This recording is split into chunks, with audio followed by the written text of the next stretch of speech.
Nursing rehab channel में आपका हार्दिक स्वागत है। मैं हूं अक्षय शर्मा और आज मैं ऑब्स्टेट्रिक और गायनेकोलॉजी पे एक सीरीज़ चालू करने जा रहा हूं, जिसमें मैं आपको पूरा बताऊंगा ऑब्स्टेट्रिक और गायनेकोलॉजी होती क्या है, इसका क्या इंपॉर्टेंस है हमारी नर्सिंग में, और ये बीएससी नर्सिंग फोर्थ ईयर के लिए कैसे हेल्पफुल है, और ये सारा बीएससी नर्सिंग फोर्थ ईयर के लिए, साथ में जीएनएम के लिए और जो कम्पिटिटिव एग्ज़ाम होते हैं उनके लिए बहुत ही हेल्पफुल रहेगी सीरीज़। ठीक है, तो शुरू करते हैं ऑब्स्टेट्रिक एंड गायनेकोलॉजी से। ठीक है, ऑब्स्टेट्रिक एंड गायनेकोलॉजी ये सब्जेक्ट होती क्या है, ऑब्स्टेट्रिक वर्ड का मीनिंग क्या होता है। तो ऑब्स्टेट्रिक जो वर्ड होता है वो प्रेगनेंसी से रिलेटेड होता है, फिर चाहे वो नॉर्मल हो या एबनॉर्मल हो। ठीक है, तो obstetric is a branch of medical science which deals with pregnancy and its related disorder. मतलब जो महिला प्रेग्नेंट होती है, ठीक है, उसके या प्रेग्नेंट महिला या फिर उसके जो प्रेगनेंसी के रिलेटेड जितने भी डिसऑर्डर्स होते हैं वो सारे होते हैं, वो इस ऑब्स्टेट्रिक ब्रांच में आते हैं। ठीक है, it contain normal and abnormal pregnancy, मतलब इसमें नॉर्मल एंड एबनॉर्मल प्रेगनेंसी दोनों आती है। ठीक है, जैसे कोई डिसऑर्डर हो गया ऑब्स्टेट्रिक मतलब प्रेगनेंसी के रिलेटेड, ठीक है, तो वो भी हम सारा इसमें ही स्टडी करेंगे, और जो नॉर्मल प्रेगनेंसी होती है, जो नॉर्मल जो क्राइटेरिया होता है वो भी सारा हम इसमें ही स्टडी करेंगे। ठीक है, फिर कुछ डिसऑर्डर जैसे एबनॉर्मल प्रेगनेंसी, जैसे क्या एग्जांपल हो सकता है, कौन कौन सी डिजीज इसमें आती है। ठीक है, जैसे अबॉर्शन हो गया, एक्टोपिक प्रेगनेंसी हो गया, या फिर एक्लेम्शिया हो गया, प्री एक्लेम्शिया हो गया, ठीक है, इन्वर्जन ऑफ यूटस हो गया। तो ये सारी चीजें हम इसमें ही पढ़ेंगे ऑब्स्टेट्रिक में। ठीक है, अब ऑब्स्टेट्रिक होता क्या है, जैसे obstetric is related to pregnancy. अब ड्यूरेशन क्या होता है, मतलब प्रेगनेंसी में जैसे कहाँ से स्टार्ट होता है और कहाँ जाके ये जो ऑब्स्टेट्रिक का है जो पीरियड वो खत्म होता है। ठीक है, तो सबसे स्टार्ट कहाँ से होता है, ये fertilization. Whenever sperm and ovum meet they form zygote and from where the formation of baby start. ठीक है, तो जहाँ से फर्टिलाइजेशन होता है वहां से ये जो ऑब्स्टेट्रिक का प्रोसेस है वो स्टार्ट हो जाता है, जो प्रेगनेंसी का जो प्रोसेस है वो स्टार्ट हो जाता है। ठीक है, फर्टिलाइजेशन से फिर प्रेगनेंसी, जो इसमें ड्यूरेशन होता है वो 9 मंथ का होता है। ठीक है, और 9th मंथ के बाद डिलीवरी के बाद जो पीरियड होता है 42 डेज का या फिर 6 वीक्स का, ठीक है, उसको अपन बोलते हैं परप्यूरियम पीरियड। ठीक है, जिसमें क्या होता है, जो भी ऑर्गन्स में चेंजेस हुए थे प्रेगनेंसी में मदर के अंदर, वो सारे अपने वापस जिस पहले वाली अवस्था में आने की कोशिश करते हैं। ठीक है, वो होता है परप्यूरियम पीरियड। ठीक है, जो 42 दिन का या 6 वीक का होता है। ठीक है, तो यही है ऑब्स्टेट्रिक का। अगर हम देखें कि एक पूरी प्रेगनेंसी की ड्यूरेशन कितनी होती है, तो 9 मंथ प्लस 42 डेज। 9 मंथ तो फर्टिलाइजेशन से लेकर डिलीवरी तक, ठीक है, एंड आफ्टर 42 डेज, जिसमें क्या होते हैं, जो भी ऑर्गन्स में चेंजेस हुए हैं प्रेगनेंसी के टाइम, वो सारी अपनी पहले वाली अवस्था में आते हैं। ठीक है, वो उनको पहले वाली अवस्था में आने के लिए 6 वीक या 42 डेज लगते हैं, जिसको अपन बोलते हैं पुरपेरियम पीरियड है। ठीक है, अब इसमें एक, जैसा कि मैंने बताया कॉम्पिटिटिव एग्जाम के रिलेटेड में मैं बताऊंगा, तो यहाँ से एक क्वेश्चन पूछा जाता है कि मोस्ट कॉमन ऑब्स्टेट्रिक डिसऑर्डर कौन सा होता है, मतलब मोस्ट कॉमन ऑब्स्टेट्रिक डिसऑर्डर, सबसे ज्यादा होने वाला डिसऑर्डर कौन सा है ऑब्स्टेट्रिक का, तो वो होता है अबॉर्शन। मतलब 15 to 20% ऑफ टोटल प्रेगनेंसी, मतलब जितनी भी प्रेगनेंसी हुई ना उसका जो कम से 15 से 20 जो पार्ट होता है ना, उसमें अबॉर्शन हो जाता है। ठीक है, मतलब 15 से 20 जो प्रेगनेंसी होती है ना 100 में से, जैसे 100 में से अगर एग्जाम्पल दो तो 100 प्रेगनेंसी हुई, तो 100 में से 15 से 20 प्रेगनेंसी में अबॉर्शन हो जाएगा। ठीक है, इतने इसके चांसेस ज्यादा है, इसलिए मोस्ट कॉमन ऑब्स्टेट्रिक जो डिसऑर्डर होता है ना वो होता है अबॉर्शन। ठीक है, तो ये होता है ऑब्स्टेट्रिक के रिलेटेड थोड़ा सा। अब थोड़ा अपन गायनेकोलॉजी के बारे में पढ़ते हैं, गायनेकोलॉजी होती क्या है। ठीक है, तो gynaecology is related to non pregnant female and is related to female reproductive system and its related disorder. ठीक है, तो it is branch of science deals with female reproductive system and its related disorder. मतलब हम इसमें non pregnant महिला की study करेंगे, जिसमें उसका जो फीमेल रिप्रोडक्टिव सिस्टम होता है उसकी स्टडी करेंगे, और उससे रिलेटेड जो भी डिसऑर्डर है उसकी स्टडी अपन गायनेकोलॉजी में करेंगे। ठीक है, इसमें क्या होती है, फीमेल जो होती है नॉन प्रेग्नेंट होती है, और अदर देन प्रेगनेंसी, मतलब प्रेग्नेंट लेडी के अलावा कोई सी भी जो फीमेल की स्टडी करना, उसको अपन बोलते हैं गायनेकोलॉजी। फीमेल रिप्रोडक्टिव सिस्टम की स्टडी करना अदर देन प्रेगनेंसी, मतलब नॉन प्रेग्नेंट फीमेल की जो फीमेल रिप्रोडक्टिव सिस्टम है उसकी स्टडी करना, जिसको अपन बोलते हैं गायनेकोलॉजी। ठीक है, कौन कौन से गायनेकोलॉजी डिसऑर्डर होते हैं, तो गायनेकोलॉजी सबसे पहले डिसमेनोरिया, जिसमें क्या होता है, पेन ड्यूरिंग मेंस्ट्रुअल साइकिल होता है, ठीक है। वेजाइनाइटिस, वेजाइना में इन्फेक्शन या इन्फ्लामेशन हो गया है, ठीक है। पेल्विक इन्फ्लामेटरी डिजीज, जिसमें 4 डिसऑर्डर होते हैं, मैं आपको पूरा डिटेल में पढ़ूंगा आगे, तब आपको प्रॉपर अच्छे से समझ में आ जाएगा, ठीक है। अब यहाँ से भी एक क्वेश्चन पूछा जाता है कि मोस्ट कॉमन गायनिकोलॉजिकल डिसऑर्डर कौन सा होता है, तो वो होता है डिसमेनोरिया, ठीक है। अब नॉन प्रेग्नेंट फीमेल है, उसमें मेंस्ट्रुअल साइकिल आती है हर 28 दिन में, ड्यूरेशन चेंज हो सकता है, सबका अलग अलग हो सकता है, लेकिन एक एवरेज लेके चले तो होता है 28 दिन, ठीक है। 28 दिन में ब्लीडिंग फेज सब में आती है, और ब्लीडिंग फेज के दौरान जो पेन होता है ना, उसको अपन बोलते हैं डिसमेनोरिया, ठीक है। और जब भी जो फेज होता है नॉन मतलब मेंस्ट्रुअल साइकिल का फेज होता है, ठीक है, जब तक फीमेल प्रेग्नेंट नहीं होती है या मेनोपॉज तक ये मेंस्ट्रुअल साइकिल आती रहती है, ठीक है। और मेंस्ट्रुअल साइकिल जब जब आएगी ब्लीडिंग फेज आएगी, ब्लीडिंग फेज आएगी तो पेन होगा, इसलिए अपन इसको बोलते हैं मोस्ट कॉमन गायनिकोलॉजिकल डिसऑर्डर, जिसको अपन बोलते हैं dysmenorrhoea. Pain during menstrual cycle during bleeding phase, मतलब ब्लीडिंग फेज के दौरान जो पेन होता है मेंस्ट्रुअल साइकिल में, उसी को अपन बोलते हैं डिसमेनोरिया, ठीक है। एक ब्रांच और होती है एंड्रोलॉजी, ठीक है। एंड्रोलॉजी में क्या करते हैं अपन, मेल रिप्रोडक्टिव सिस्टम, जो मेल रिप्रोडक्टिव सिस्टम होते हैं और उससे रिलेटेड डिसऑर्डर की स्टडी करते हैं, ठीक है। Andrology is related to male reproductive system and its related disorder, ठीक है। और कौन सा डिसऑर्डर होता है, जैसे ऑर्काइटिस हो गया, इन्फ्लामेशन ऑफ टेस्टिस, ठीक है। तो ये था थोड़ा इन टर्मिनोलॉजी के बारे में बता दिया है मैंने, क्योंकि तीनों रिलेटेड है एक दूसरे के, जो रिप्रोडक्टिव ऑर्गन से रिलेटेड है ये सारी, ठीक है। ऑब्स्टेट्रिक का मतलब होता है कि प्रेग्नेंट लेडी की स्टडी करना, और साथ में उसके प्रेग्नेंट लेडी में जो जो भी डिसऑर्डर होते हैं उनकी स्टडी करना, ठीक है। गायनिकोलॉजी में आपको बताया कि नॉन प्रेग्नेंट फीमेल होती है, फीमेल रिप्रोडक्टिव सिस्टम या फिर उसके रिलेटेड डिसऑर्डर, मतलब नॉन प्रेग्नेंट फीमेल की स्टडी करना, ठीक है, और उससे रिलेटेड जो जो भी डिसऑर्डर है उसकी स्टडी करना, ठीक है। रिप्रोडक्टिव ऑर्गन्स की स्टडी करना, रिप्रोडक्टिव सिस्टम की स्टडी करना फीमेल में, ठीक है।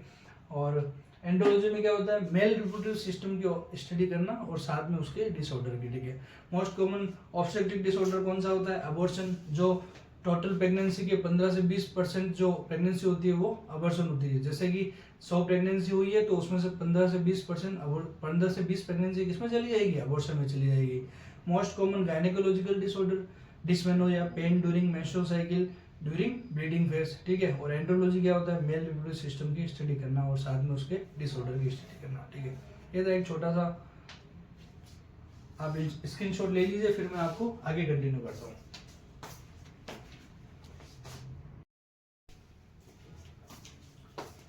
ठीक है, तो जैसा कि आपने देखा, हमने ऑब्स्टेट्रिक के बारे में थोड़ा पढ़ा, गायनिकोलॉजी के बारे में पढ़ा और एंड्रोलॉजी के बारे में पढ़ा, ठीक है। अब यहाँ से एक दो क्वेश्चन और पूछे गए हैं एम्स में, जैसे कि who is regarded as the father of modern gynaecology, ठीक है। गायनिकोलॉजी से रिलेटेड क्वेश्चन पूछे गए हैं कि फादर ऑफ मॉडर्न गायनिकोलॉजी किसके बोलते हैं, ठीक है। तो डॉक्टर जेम्स मेरियन सिम्स, ठीक है, ये डॉक्टर थे जिनको फादर ऑफ मॉडर्न गायनिकोलॉजी बोला जाता है, ठीक है। और ये जो थे यूएसए से थे, अमेरिका से थे, ठीक है। अब बात करें अपन सिम्स वर्ड आ गया है, तो सिम्स से रिलेटेड एक दो टर्मिनोलॉजी होती है जो भी अपन यही क्लियर कर लेते हैं, जो ऑब्स्टेट्रिक के अपने आगे काम आएगी, तो मैं उनके बारे में थोड़ा यही बताता हूँ, ठीक है। तो सिम्स से रिलेटेड है तो सिम्स के बारे में थोड़ा पढ़ लेते हैं। तो एक होता है इंस्ट्रूमेंट होता है सिम्स स्पेकुलम, ठीक है। सिम्स स्पेकुलम जो होता है वो, ठीक है, it is a retractor used for cervical और वेजाइनल एग्जामिनेशन। रिट्रैक्टर मतलब खींचने के काम आता है, ठीक है। रिट्रैक्टर मतलब रिट्रैक्ट करना, खींचना, ठीक है। तो it is a retractor used for cervical and vaginal examination, ठीक है। और it is not a self returning retractor, मतलब ऐसा नहीं है कि इसको मतलब खींच के एक बार लगा के छोड़ दिया, तो ऐसा नहीं है कि ये वहीं लगा रहेगा, ऐसा नहीं है। It is not a self returning, मतलब इसको पकड़े रहना पड़ेगा, ऐसा नहीं कि लगा के छोड़ दिया और वो खींचते ही रहेगा, ऐसा नहीं है, ठीक है। इसको पकड़ के रहना पड़ेगा और रिट्रैक्ट करके रहना पड़ेगा, ठीक है। इसलिए it is a not self returning retractor. ऐसा इसका शेप होता है।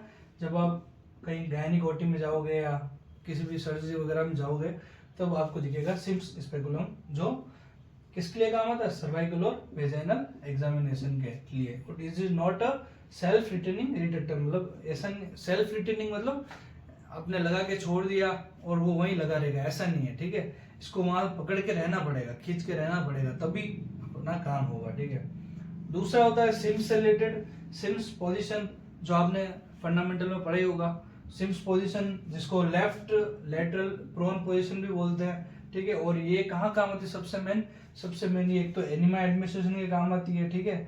जिसमें क्या होता है कि जो पेशेंट होता है वो लेफ्ट लेटरल पोजीशन में होता है, उसका जो लेफ्ट वाला नी वो स्लाइटली फ्लेक्स्ड होता है, मतलब थोड़ा सा बेंड होता है, और जो राइट होता है वो 90 डिग्री बेंड होता है, जिससे क्या होता है जो रेक्टल वाला पार्ट है वो इजीली अपन को असेसेबल हो जाता है, विजिबल हो जाता है, ठीक है। जिससे अपन क्या करते हैं, यूज ऑफ एनिमा एडमिनिस्ट्रेशन के लिए इसको काम लेते हैं, इस पोजीशन को। दूसरा रेक्टल एग्जामिनेशन और वेजाइनल एग्जामिनेशन के लिए इसको काम लेते हैं। तो ये पोजीशन किस लिए काम आती है, एक तो एनिमा एडमिनिस्ट्रेशन के लिए काम आती है, दूसरा रेक्टल एग्जामिनेशन करना हो तब काम आती है, और तीसरा वेजाइनल एग्जामिनेशन करना हो तब काम आती है, ठीक है।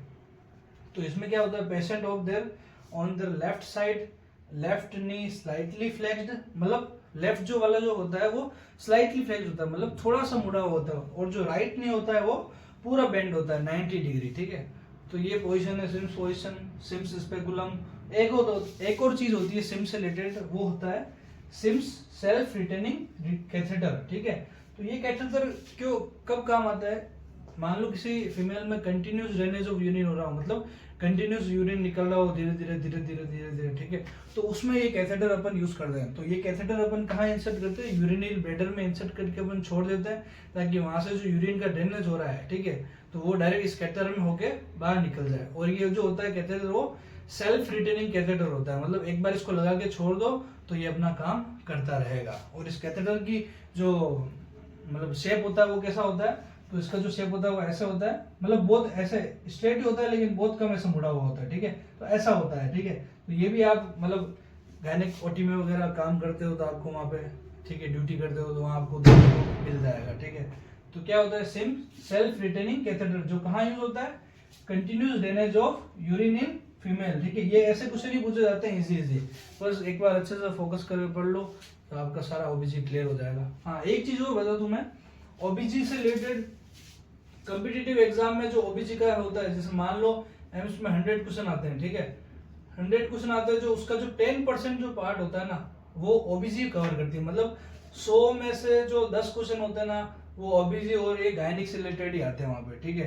तो 10 क्वेश्चन मतलब बहुत इंपॉर्टेंट है ये 10 क्वेश्चन, मतलब बहुत आपके सिलेक्शन को रुका भी सकता है और ये आपके सिलेक्शन को करवा भी सकता है आगे, ठीक है।